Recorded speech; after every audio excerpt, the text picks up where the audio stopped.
Hello and welcome to this edition of Please Note. I'm with the Reverend Dr. Dwight Zscheile, who is professor at Luther Seminary in St. Paul, Minnesota, and the author of recently published People of the Way, Renewing Episcopal Identity. But before we get to him, and you're going to want to hear what this guy has to say, let me read you what the Dean of the Virginia Seminary said about this book, and his words are true. Dean Markham said this: "Just once in a while you come across a truly great book. This type of book makes you look at the world in an entirely different way." And then he goes on to say, "People of the Way is a work of sheer genius, an absolutely essential addition to the library of anyone seriously concerned about the future of the Episcopal Church." Dwight, welcome to Please Note and to North Carolina. Thank you. Good to be here, Bishop Curry. People of the Way, Renewing Episcopal Identity. What's the book about?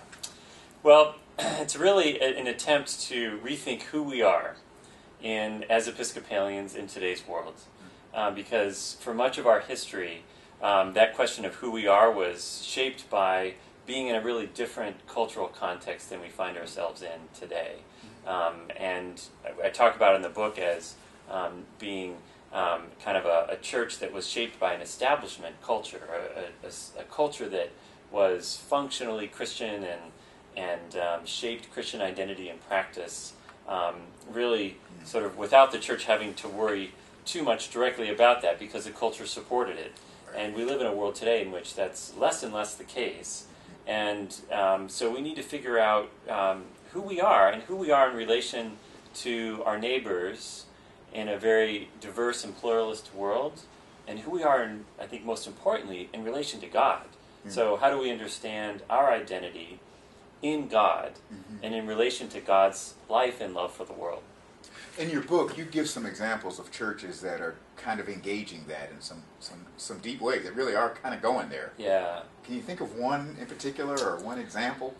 Yeah, well, so one story is of a congregation that had quite an establishment history. So this is a congregation in western Massachusetts that was founded in the 18th century, long history, great missionary history early on, and yet it had built this very establishment building and had been in decline for the last maybe 50 years.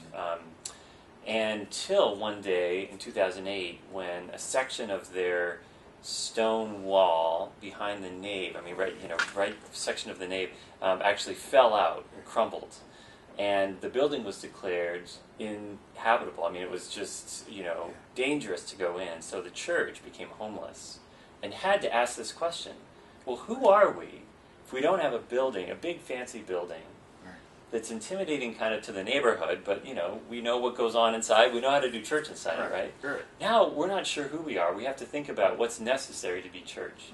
So this congregation ended up finally meeting in a brew pub in their town, and they started to grow in ways that they wouldn't have if they'd stayed in their establishment building. What about churches where the building hasn't actually crumbled? Yes. Its building's okay. We can still every once in a while do a capital campaign. And right. What about places like that? Right. Well, so I'm blessed to serve a place like that part-time. My wife's the rector at a church in St. Paul, and we're institutionally stable, right? We have our building's in fine shape. We have about 300 members. We're not in any kind of crisis of survival. But what we've been doing over the last 8 years together as a congregation is trying to go deeper. And that's meant finding new ways to engage Scripture together in community. It's meant looking carefully at who's in our neighborhood, trying to think about relationships with our neighbors. And it's meant adapting our worship in ways that will speak to not only the people we have in our church, but also to those who are in the neighborhood. But another thing that we've done has been to try to articulate together, well, what does the way of Jesus look like? What are the practices? Because in the old world, the establishment world, we could kind of assume people knew that on some level. But we found that that's not the case.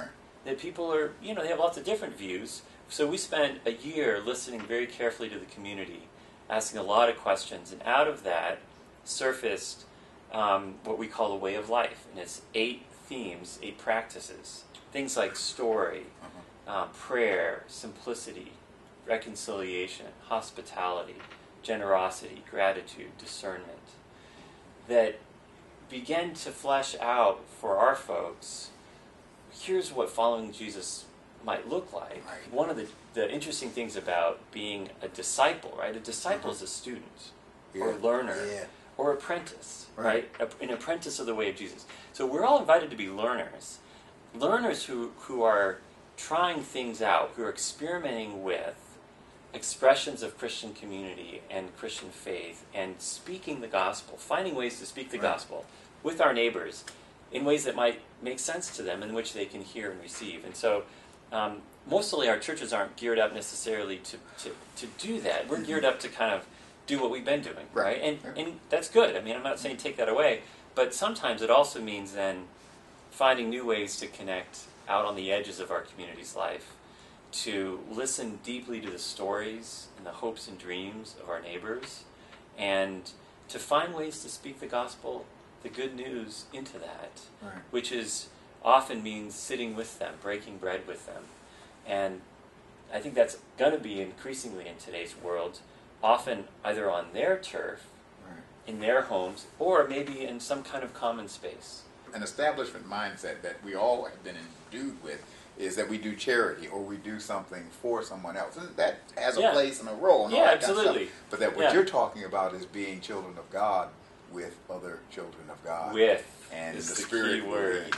Exactly. That's a radically different, but that's the Jesus approach. Different. It's a challenging, it's a challenging one. I mean, we're not in control. We're not in control. And a lot of it means, again, when we're learners, we might make some mistakes, say some stupid things. We're probably gonna, we're not gonna get it all right, and yet that's okay because God's Spirit works through us and in us and between us in that encounter. And I'm encouraged just reading the Gospels and looking at what the disciples were doing, because that's what they were essentially doing, following Jesus around, trying stuff out, sometimes making mistakes. I mean, you read Mark's Gospel, they never really seem to get it, even to the end, So it's kind of encouraging. They make me feel better about my own disciples. Exactly. So, so if sometimes in the establishment world we think we've got to get church perfectly right. And we sometimes think today, if only we got it even better than we were doing it, right? If we just got the right program, we did worship perfectly, people would come back or whatever. But really, I think the world we're in today is, let's go make some holy mistakes. I mean, let's risk being learners, being students, and even if it means some failures along the way. But that's, in a sense, what following the way of Jesus is about, that failures, even the ultimate failure, which seemed to be the ultimate failure of the cross, ends up being a means of victory. That is a word for the church in our time and for times yet to come. Dwight, thank you for being with us Thank you. Please Note, and thank you for your book, People of the Way, Reclaiming Episcopal Identity. It is a book you want to read. Thank you, my brother. Thank you very much. And God bless you, and keep the faith.